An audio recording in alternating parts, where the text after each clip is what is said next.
Hello, in today's video I'll show you how to connect to Wi-Fi on your ThermoMix TM6.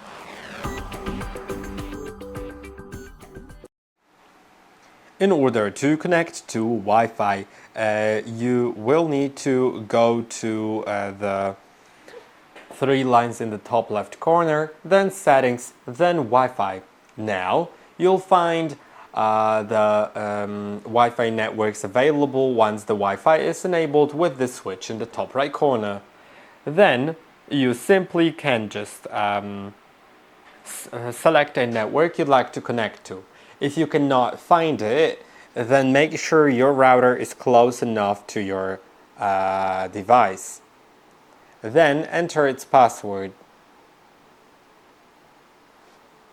Sorry, I didn't want that network. I'll get this one because it has a stronger connection.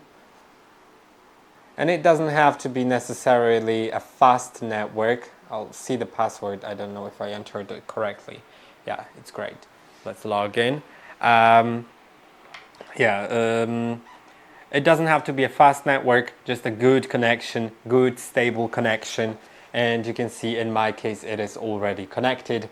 I hope that this video was helpful. Don't forget to like and subscribe, and I'll see you in the next one.